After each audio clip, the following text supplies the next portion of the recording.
players from the SEC, including Kentucky's PJ, Washington's, Arkansas's Daniel Gafford, and South Carolina's AJ Lawson were our 2019 Women's Basketball Player of the Year, and Mississippi State alum Tiara McCown is part of the Dallas Wings, where over in Arlington, Florida's Wyatt Langford is having an impact in his rookie season for the Texas Rangers. And tomorrow night in Globe Life Field, Paul Skeens from LSU, now Pittsburgh Pirate, will take the mound as the starting pitcher for the National League in the All-Star game. To build my local credibility, back in 1991, I was here in Dallas for a set of meetings. I was with Bobby Williams, who's now the athletics director at Sam Houston State University, and we said, hey, you want to go out to Arlington Stadium? Those of you who are locals will remember Arlington Stadium, before the ballpark and before Globe Life Field. Nolan Ryan was pitching that night against the Toronto Blue Jays, and I brought, just to prove my credibility, the ticket from his 7th no-hitter that I attended while I lived here in Dallas, because I spent 11 great years of my career here. Our 2 daughters were born just north in McKinney, Texas. I occupied offices along North Central Expressway when I worked for the Southland Conference, and it's great to be back in Texas representing the 16 universities of the Southeastern Conference, and following a video that began with words like Billy Cannon running, Manning rolling, Manning looking. It was Archie Manning back in 1969 in Legion Field on a game, the first televised Saturday night game we had on ABC. It's Larry Munson yelling for Lindsey Scott. It's a statement that here, history runs deep. And then you saw Pat, as in Pat Summitt, and Perry, as in Perry Wallace, and Goose Givens shooting over Duke in the 1978 Final Four. And you heard 3 words: passion, rivalry, family. You saw confettis, you saw trophies, you saw champions, you saw celebrations, you saw a quarterback leading the marching band, and you saw Olympic medalists after Olympic medalists. That's the imagery to which we're accustomed in the SEC. And then you saw something new. You saw Bevo, and you saw the Sooner Schooner. And you heard from 14 deep to 16 strong. 16 is our today, and 16 is our tomorrow. Those 16 universities represent a currently enrolled student body of right at 500,000, a global network of 5 million living alums and former students, direct local economic and state impact exceeding $100 billion annually, a number that will continue to grow. And the innovative nature of these universities has caused us in the Southeastern Conference, through the collective campus work, to be the first collegiate athletic conference to convene an artificial intelligence consortium that's already creating research and collaboration and programming partnerships, including a faculty education program about how you manage artificial intelligence in the university learning environment. We've already engaged over 1,000 of our faculty in education around that important topic, a new topic, an emerging topic in which we intend to lead as campuses. We also gather Thursday here at Football Media Days to hear from a panel labeled Artificial Intelligence in Sports panel that takes place, and I encourage you to join in that opportunity. And staying in the technology sector with the changes taking place in college football, I'm pleased to acknowledge that as we explore new ways to use technology in our competitive experience and competitive experiences and to advance the sport of football, we're proud to work with Apple to introduce iPads for sideline use during the upcoming football season to elevate the performance of our student athletes. You know, the college football rule change that's gone into effect this fall permits teams to use this video resource, and the large multi-touch display of an iPad combined with its amazing performance and incredible portability, I know has benefited me on a daily basis, and it makes it the ideal solution for our coaches and student athletes to use in-game video efficiently. The now 16 athletic programs in the SEC last year earned 11 total national championships. The SEC is the only conference to participate in every one of the 4-team college football playoffs.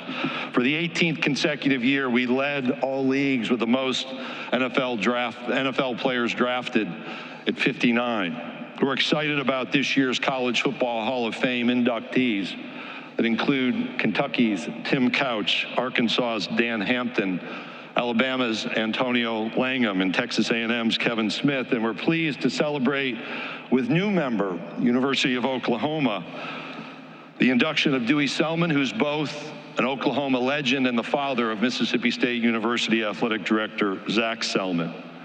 In the NBA playoffs that I mentioned a moment ago, players who had played on SEC teams were represented in a greater number than any other conference with 49. 1/3 of this year's WNBA All-Star roster are from the SEC.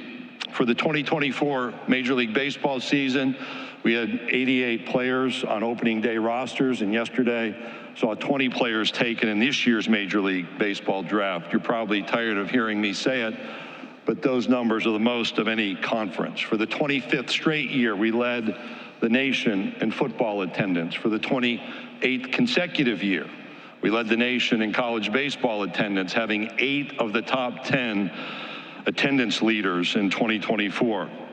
Our softball already led the nation in attendance, nearly doubling the next closest conference. The same is true in women's gymnastics.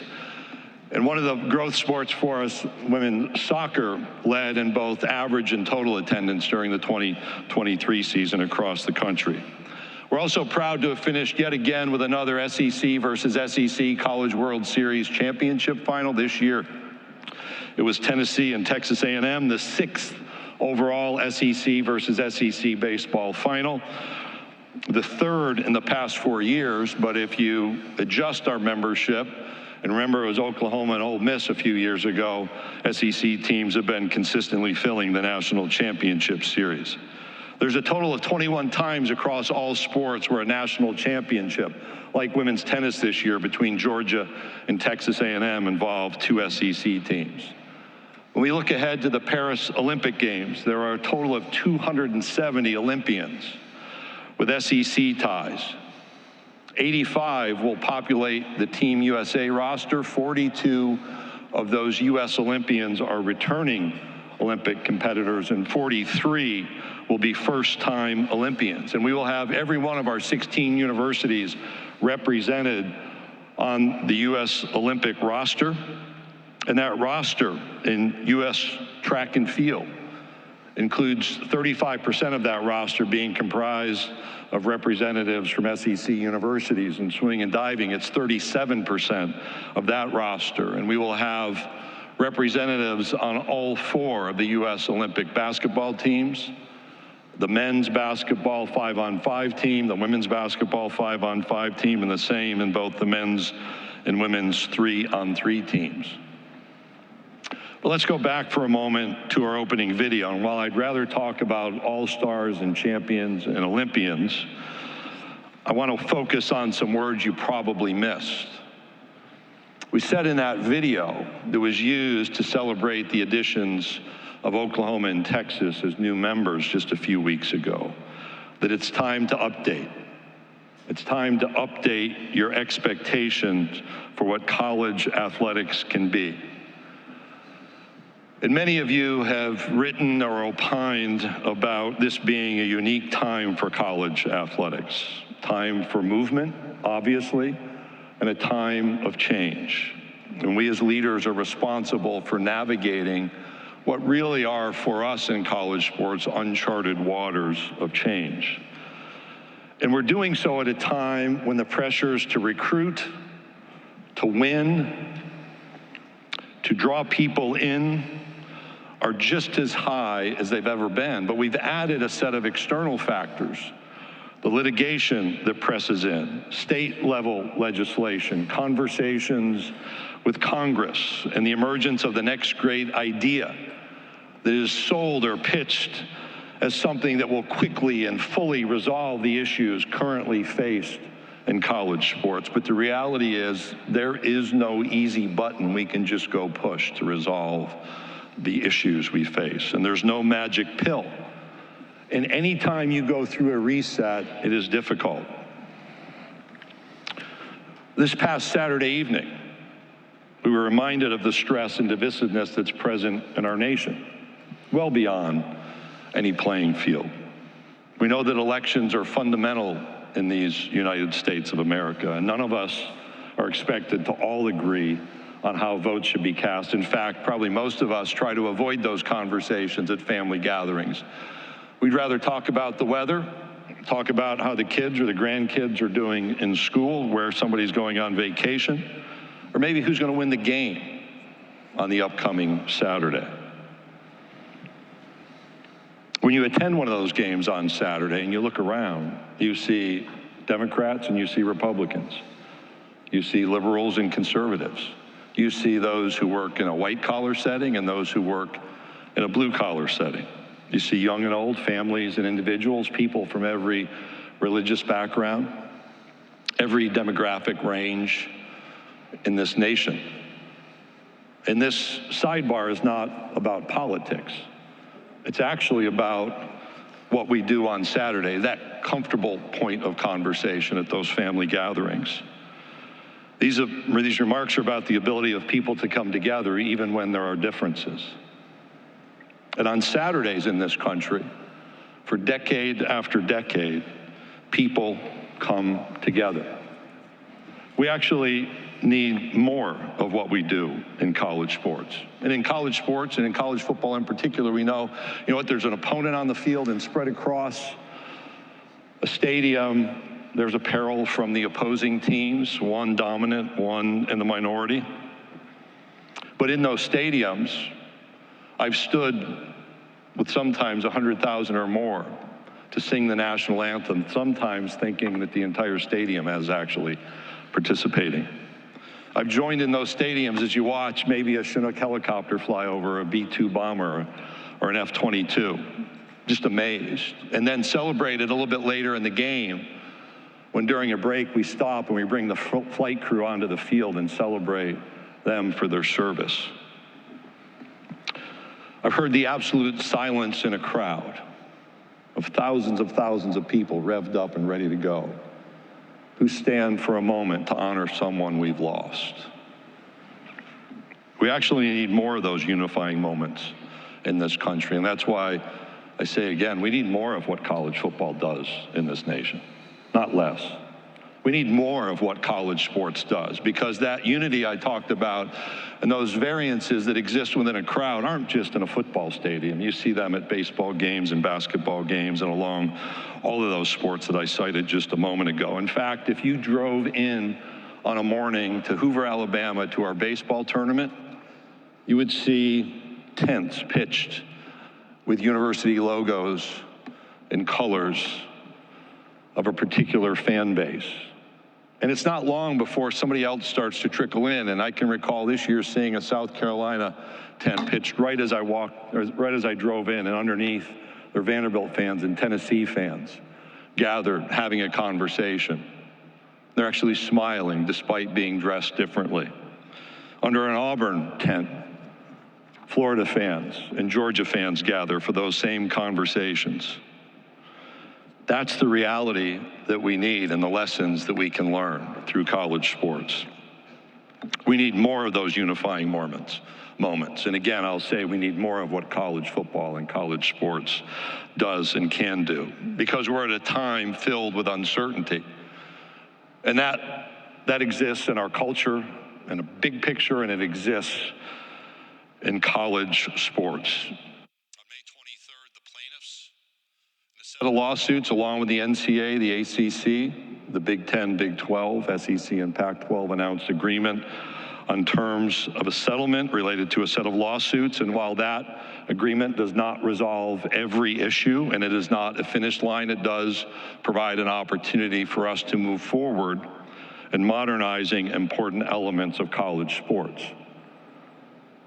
There's a lot of work still to be done. There's work to finalize the full terms of a settlement agreement. Beyond just terms is the hard work of implementing the outcome of that agreement. We are literally working to make what would normally be a decade's worth of change in a matter of months. We're not in a world either where we're allowed to focus on just one issue or even one small set of issues at any particular time. As you know, there are other lawsuits. We have state attorneys general that have engaged in lawsuits against the NCAA. We have state legislatures continuing to enact or change laws that govern how we conduct college athletics. There are outside ideas that come from those apparently associated with private equity firms, professional leagues, search firms, former executives from leading media companies who want to insert their thinking. We have new wave entrepreneurs who want to be in on the so-called the so-called front end of a new paradigm for college athletics. But it's our leadership responsibility to figure this out. And in a moment, I'm going to repeat some things I've repeated in past years. And you could rightly, potentially say, well, there he goes again. But you know what? Change doesn't happen in an instant. And we're dealing with an incredibly complex set of issues that when I sit down with some of those leaders in the areas that I mentioned, and I describe the various challenges we face, it is universal.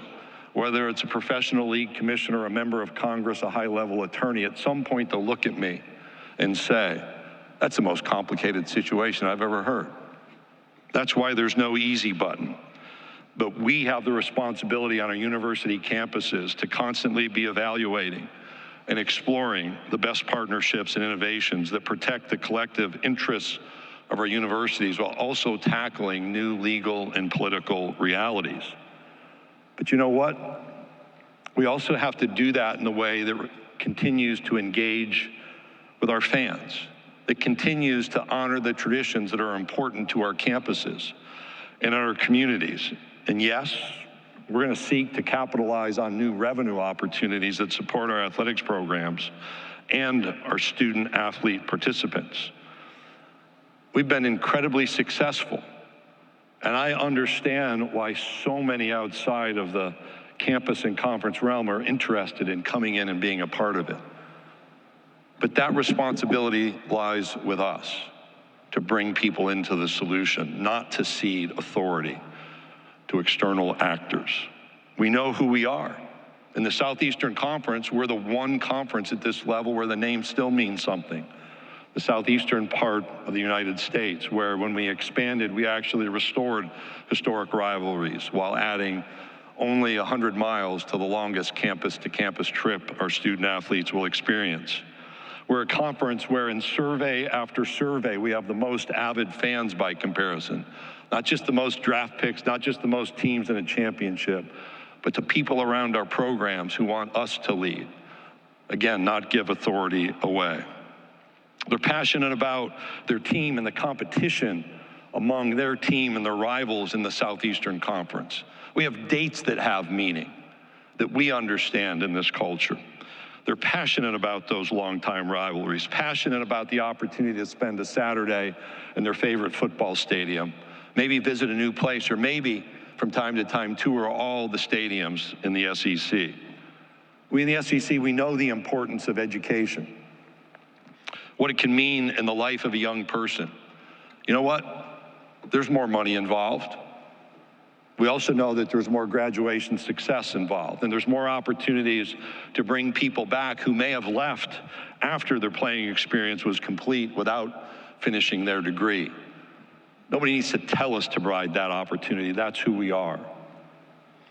The number of former competitors I encounter, whether they're Olympians now or professional athletes who had an SEC playing experience, maybe they're on the sideline to be presented an award or just to be honored for what they contributed to that campus.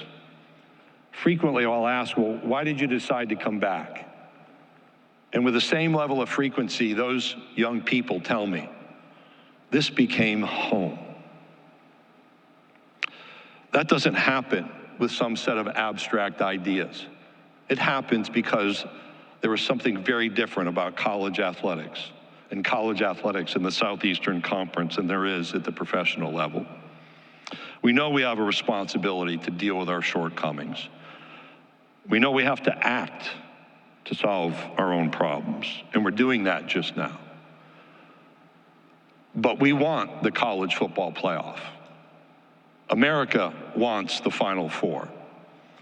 We desire a college World Series or a college cup, and to do so, we need national standards. And here's where I restate some things I've said before. And I'm actually the voice of our student athletes because they have said over and over, we deserve better as student athletes than to have a patchwork of state laws that tell us how to manage our name, image, and likeness. We deserve better than a race to the bottom for competitive purposes on a state-by-state basis. And we as student athletes want to know when we line up for a kickoff, tip-off in a basketball game, first pitch in a softball or baseball game, that the people occupying the other uniforms are governed by the same set of standards governing us. We've also experienced change in sports gambling. And we've seen some really difficult stories play out at the professional level where people have lost their careers. Last year, I spoke about a head coach who had lost an opportunity in our own league. And I'll say again, it's not good enough for states just to allow legalized sports gambling. They owe protection to the participants. And the online and direct pressures that come from those who aren't successful in their gambling decisions affect our participants. In every state that has legalized sports gambling needs to put in place clearly stated laws that protect participants from hostile behavior. We're going to continue our dialogue with Congress. Again, we're going to have to make decisions on our own. We have to do those with the right legal counsel. But Congress is a place that can help set national standards and address the issues our student athletes have raised. We're not waiting for change to land in our laps. We have a responsibility to engage with our congressional leaders. Our leaders are elected to lead, and I appreciate those conversations.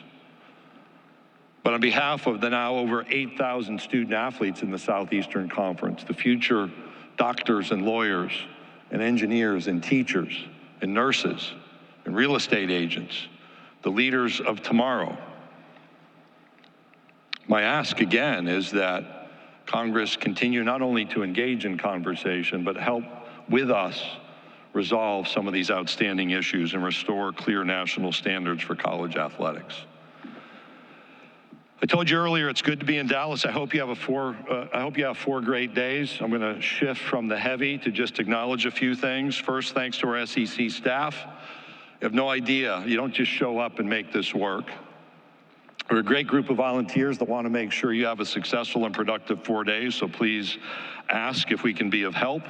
When you move these events around, it's not done often. We were the first. We've done it the most. We appreciate some of our local hosts here. The Goodyear Cotton Bowl, Rick Baker's leadership and friendship, Michael Conradi, Marty McGinnis, and others on that staff. Since we're in Dallas, and I referenced my Southland Conference days, I began a long time ago flying Southwest Airlines, and Southwest is housed here, and we announced that they are the official airline of the Southeastern Conference last week. Recognize and thank them. We appreciate the Dallas Sports Commission and the leadership of Monica Paul, their help to get us here, but also how we light up the skyline with the SEC theme throughout the week. The Omni Dallas and Guadalupe Ruda, Courtney Roy, and the entire team here. Also Anthony Travel and John Anthony for actually securing us a location.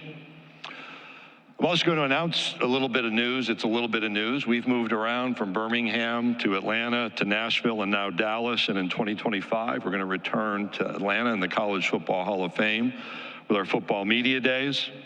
I also want to say thank you to Regions Bank, who is a year-long sponsor, but the sponsor of our media days. They also played a key role in something called SEC Startup. I promise you, I'm almost at the end, so I'll catch you on this one. This is a competitive business pitch competition among our student athletes who are the future entrepreneurs. They make a presentation and a pitch competition with their business concepts presented and reviewed by a panel of judges. It will be shown on a program tonight on the SEC Network at 7 Eastern, SEC Startups Debut. It includes student-athlete entrepreneurs from Auburn, Florida, Missouri, and Oklahoma, 7 p.m. Eastern Time on the SEC Network. We're about to jump into questions. I'm going to go back and say there's a lot that's happening. there's a lot that could cause us to say, wow, where's the hope in this? Where's the finish line? I actually sometimes think finish lines are too much of a focus because we have to look to the future. And as much as there may be that's viewed as problematic, those successes I mentioned just scratch the surface. We haven't told a lot of individual stories, but they're there. And I'm optimistic about our future because I get to spend time with the leaders in the Southeastern Conference, the leaders today and the young people who will be leaders tomorrow, which is why through all of this change, I'm convinced our best days are still ahead. So thank you for being here. If you're in Dallas and Kevin Trainer's here, you know it's a big event. And so Kevin is going to help guide us through our question and answer period. Thank you, Commissioner. If you do have a question, please raise your hand. We do ask that you give your name and affiliation before asking your question. I have Grant, Dylan, and Dinah who will get us a microphone. Commissioner, we're going to start over here to our left, about midway back. I guess we should have written them on a card and I could have called on you, but we're a little bit more open, so here you go. This works. Thanks, Greg. Matt Houston, WFAA. Can you expand on why we're in Dallas today and what makes the communities along the I-35 corridor from Austin to Norman a cultural fit for the SEC? A few things. One, we actually made an effort to move here in 2018 with Media Days, thought that Dallas might be the right first place. We have an incredible alumni population in the Metroplex, and we did some research on that back to 2018. I didn't have to go back and conduct that research.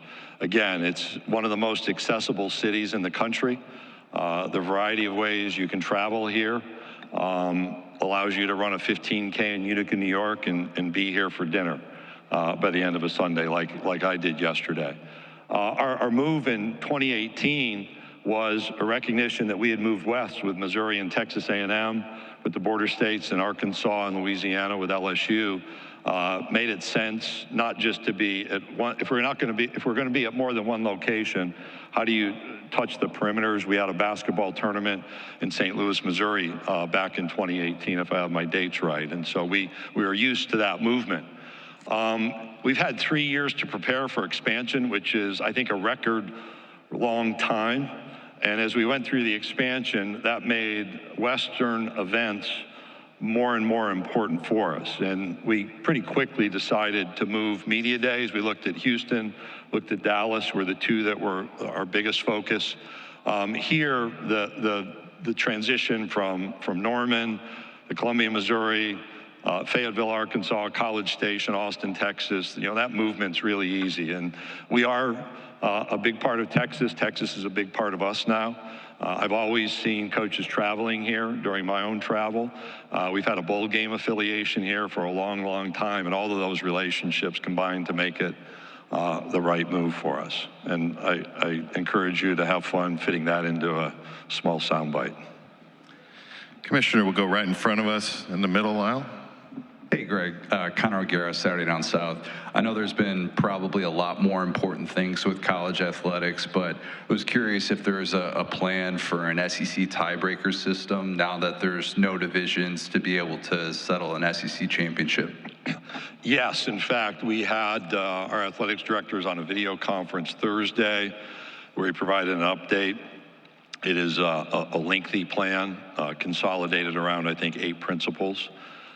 We go back to our athletics directors at their next video conference. It's about 2 weeks away.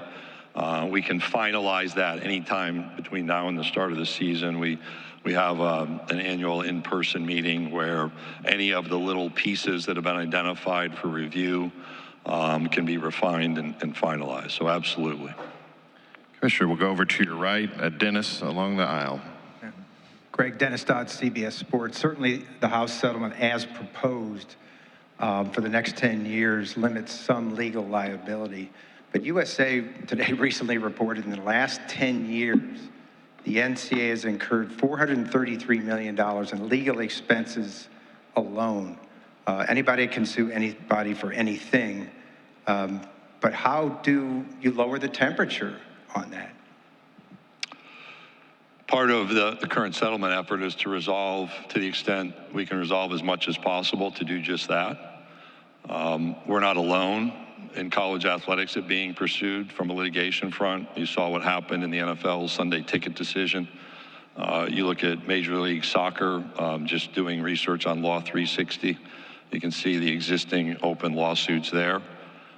We clearly have had to think differently, and you can see that happening as decisions are made on policy. An element of the question is how much authority can be managed at a national level through the NCAA. That's clearly what's under full scrutiny. What can be managed at the conference level? If it's less nationally, how do you actually have Final Fours in college football playoffs if everybody's to have a different set of rules? I also would observe that when you look at litigation that exists at the professional level, it's not an indication that that model solves all litigation threats. The simple observation is we live in a litigious society, and we have to continue to make wise decisions informed by legal counsel and be prepared to defend those decisions that are made. Lastly, we're dealing with historic change. And again, people have written over time they should have changed sooner. The reality is, whether you take that opinion or not, the change is happening now. Okay, we'll go all the way in the far back left. Hey, Greg. Bruce Marshall from WHBQ in Memphis. Maybe I should get this to Jim Phillips at the AC next week. But how closely are you following Florida State and Clemson's challenge to the AC deal? And if they succeed, what sort of ramifications do you see for the entire college sports landscape? Could you repeat that real question? We had you breaking up for just a bit. Hold up a little. Yeah, I think I got Okay. it. So the question is, how closely do I monitor what's happening in the ACC? Yes. And then what are the implications? I pay attention. As I said, we're focused on our 16. I've said before at media days, I'm not a recruiter. My job is to make sure we meet the standard of excellence that we have for ourselves on a daily basis. That attracts interest. It's done that with the 2 universities that we've added this year. They're not the only phone calls I've ever had, but I'm not involved in recruitment. Our presidents have been clear that I am not going to entangle us in litigation around expansion. And so I pay attention, but I'm not engaged in those conversations. In fact, as I understand, the issue is agreements have been signed and decisions have been made among a conference, and the question is, are those going to be honored as they were established? And apparently that's for a court to decide now. The broader implications, obviously, if things change, then there's a new level of uncertainty. It already creates speculation that I think is counterproductive, but I don't spend an enormous amount of my time thinking about it. I certainly don't spend any time engaged in that recruiting activity because we're focused on our 16, and I want to be respectful of the difficulty that's currently faced with that issue, that set of issues within the ACC, and my colleague, Jim Phillips. Hey, Commissioner, we'll go over to our far right, over on the far aisle on the right. Spencer McLaughlin, Locked On Podcast Network. You mentioned the regionality of the SEC and the name still meaning something to this conference. Can you ever see a college sports landscape in which you would feel like branching out of the southeastern part of the United States with your conference membership would be beneficial? We're focused on our 16, period. You've seen how we've made decisions over the last decade plus for contiguous states to join. I think that's incredibly wise and provides remarkable strength. And I'm not going to guess about what happens next. Okay, we'll go right in front of me, Commissioner, here on the front row. Andrea Adelson, ESPN, as a follow-up to that. Greg, I think you said 16 is our today and 16 is our tomorrow in your opening remarks. I just wanted to clarify, tomorrow, does that just simply mean tomorrow, or is that a long-term future tomorrow? So the last 3 questions are part of the reality, which is I've responded now 3 times where our focus lies. Our focus is on our 16 members. I have a responsibility to pay attention And I'm certainly not going to fuel speculation on what happens next. We can certainly remain at 16 for a long, long time and be incredibly successful. Okay, we'll go right in front of you to the right, right in front of the front, near aisle. Yes, Commissioner Sankey, this is Drew DeArmond, WZZN Radio, Huntsville, Alabama. You worked with him throughout your entire career as commissioner on the other side of the headset with Coach Nick Saban. But what can he do to help our league continue to grow and navigate the ever-changing world of NIL and the transfer portal now as a member of the media and a voice of college football? What can Nick do? Well, help us avoid rat poison would be the first on the list. He and I spoke, it was a couple of days after the announcement of his retirement, and I think one of Nick's observations, I think it's fine to share, is the ability to be influential in a different role outside of coaching. He and I probably dealt with, well, you're doing this because Nick thinks it's competitively favorable. One of the things I found over time is Nick, in many ways, uniquely thought ahead on issues. Provided really deep and clear insight.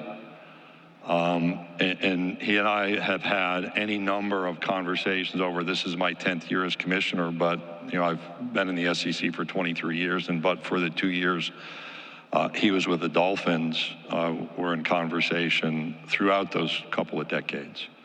So I think he can bring that clarity. I think he can bring an understanding that even I don't have dealing with these issues on the front lines as a head football coach, and I know he brings a love of the game overall to an analysis. And so I have seen him engage in conversations already in a big picture problem solving way, and I hope that will continue, and he can evaluate my performance since he's sitting in the room listening, my performance in answering that question. Commissioner, go right in front of me, 3 rows back, Barry. Barry Trammell, Tulsa World. Greg, you clearly knew a lot about Oklahoma and Texas 3 years ago when they agreed to come into the league. Learned a lot about them since then. What did you learn about them with your 2 visits to Norman and Austin in the last couple of weeks? So the Austin visit was June 30th. The first on my priority list is don't be the last speaker between a crowd of thousands and Pitbull's performance. So that was a non-advantageous position, and we won't let that happen again. In both places, you saw the passion for their programs play out, and then in individual interactions while I walked around campus, either running on Sunday morning in Austin or Monday morning in Norman with a logo on and people doing a double take. It was fun to see in those communities displays of the SEC logo. At a leadership level, to have deep conversations about what the decision means for each campus, and me talking about what it means for the conference. I learned more about drone shows than I thought I would know, given the performances at both places. And I learned that both clearly meet what one of our athletics directors called the "it just means more" test. So that avid fan base that I spoke of earlier that is in backward-looking surveys, both Oklahoma and Texas bring that same type of avid fan base to a set of peer universities and peer athletic programs. I also learned it's hot in a tuxedo in Norman, Oklahoma on a football field late at night in July. Okay, we'll go back in the center section, same area. It's right behind you. Kirk? Kirk Bowles from the Houston Chronicle. Texas liked to think it ran things in the Big 12. I was curious what you would state as far as your expectation of Texas' influence and impact on the playing fields and in the boardroom. I actually think I just answered that to Barry, that both are now part of a conference with peer athletic programs and peer universities. So they'll fit, and we'll fit together as 16. Okay, we'll go over here to our right. Commissioner, over on the right-hand side. Yeah. Hey, Commissioner. Steve Moulton. Which side of it? There we go. Yep. Right here. WZZN in Huntsville. I heard you and Dustin mention that there's no better time to be a college athlete than right now. But I do wonder, from talking to college athletes, what are their biggest concerns or issues that you hear from the players themselves? What are the biggest issues? So I walked through some of them. One, that they dislike this notion of every state having a different set of rules around how name, image, and likeness is conducted. They dislike lining up in contests and not having an understanding that those on the other side are held to the same standards. Whether you want to believe it or not, they're not looking to be employees, and we've had pretty free-flowing conversations with them about what that may mean on what's perceived as a positive side and maybe the more problematic side. One of my really great conversations, Henry Coleman III, who plays basketball at Texas A&M, right after we announced expansion, Henry was on our men's basketball leadership council call and asked, when are they going to join? And I said, is that because you don't want to play your in-state rival, or you do? And he said, I want to play them as soon as I can. Our student athletes want great competition. They want the excitement of our stadiums and our arenas. They want to be against the highest level of competition. My reference to baseball is not accidental. I think the improvement of our baseball is in part about how our programs have positioned themselves, invested in facilities to attract coaching talent, and that attracts talented players who want to line up and compete against each other. Those are quick elements. They want to know that they're going to be supported. If they're injured, they want to be cared for. They want to know that they have mental wellness care and support available. They tell us that mental wellness area, they want us to eliminate any barriers or perceived roadblocks, them accessing that might be viewed as problematic. So maybe some distance from their coaching staff just so they can have a safe space when it's needed. And they want to play for a championship in a meaningful way. Okay, Commissioner, we'll take one final question over to our left here on the near aisle. Ralph's been diligent, so I'm going to call an audible too, to my right after. So two, Kevin. Good morning, Commissioner. You talked repeatedly this morning about being focused on your 16. Can you talk about the impact that Texas and Oklahoma are going to have on league revenues and what your outlook is for the current TV contracts and what they can expect as far as bringing in more money? Well, we don't parse out our money because we just add to. Our revenue is generated by 16. And clearly the revenue happens at a couple different ways. One is at a national level. So competitively, there are opportunities, whether it's the college football playoff, NCAA tournament revenues that are available. With more, you have more mouths to feed, but more opportunities to access those types of postseason revenue, the same with bowl games. You have conference revenues. So we have media contracts that can be adjusted. We have a network that draws eyeballs in on a national basis. All 16 of our schools combined to create that interest. And then at the local level, their positioning of their programs, whether it's football, basketball, gymnastics, baseball, soccer, how do they draw people in? How do they monetize that interest? All of those are, if you will, seamless across all 16 of our universities. And certainly when you add the history of both of those football programs, it creates interest. There's one place on the globe this fall where there'll be an F1 race and a college football game at the highest level, and that's in Austin, Texas. That's going to be an incredibly high demand ticket. You think about Texas playing at Texas A&M, the interest in that game. But I shared when Kentucky first visited College Station for football, they brought 10 to 12,000 fans because that's what we do together. That's why I don't break things out into just two. It's about 16 working together really well. I'm going to call on Ralph. Okay. I know your power, Mr. Moderator, but Ralph Russo from AP. Thanks. A New York Mets fan, but other than that, he's generally okay. Thanks, Greg. I appreciate that, and thank you, Kevin.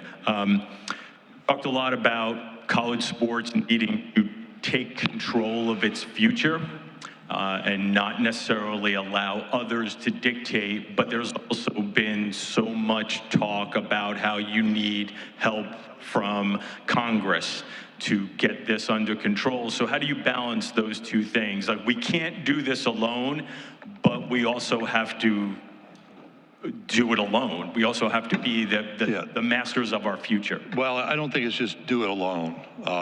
So let's just take a step back. So the first hurdle that you look back that has to be overcome, and this goes back 30, 40 years, is the system was perceived as working very well. Young people came in, they had opportunities, there were certainly problems. Things changed, the money changed, societal expectations changed, and adaptation was slow. But part of the adaptation was slow is higher education can be slow to adapt, so that's not unique on our campuses. It may be different in society. Again, it was also, whether you look back in Monday morning quarterback, right or wrong, the system worked pretty well. Provided those Olympians, those opportunities for people who wanted to go pro in sports and those who didn't want to go pro in sports to learn and gain an education. A lot of first generation points of entry. So those were all seen as valuable. When we've walked through conversations, so back to the fall of 2015 with our presidents and chancellors, I probably didn't recognize that there are 5 fields of play the way I do now. And this is the illustration, Ralph, that I don't think we can do this alone.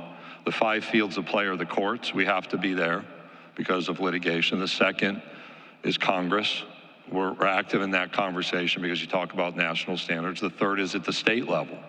So even in our footprint, could you normalize or standardize state legislation or among our 12 states now to support that equitable competition our student athletes are asking to be a part of? The fourth is at the conference and campus level. How do we make decisions? And then the fifth is the NCAA. Now, if you could create the right kind of linkages between all 5, there's a perfect outcome. I can't ignore any of those 5. I can't work on 4. That doesn't mean all 5 have to work together to provide a path forward. We may have to do elements of that at conference levels, given the scrutiny we're under. But it would certainly be a much more healthy conversation if that could happen consistently at a national level. I hope that's responsive and illustrates both the why did it take so long. That's a little bit of our history in higher education. It was perceived as working well, plenty of criticism that it didn't. We've clearly adapted.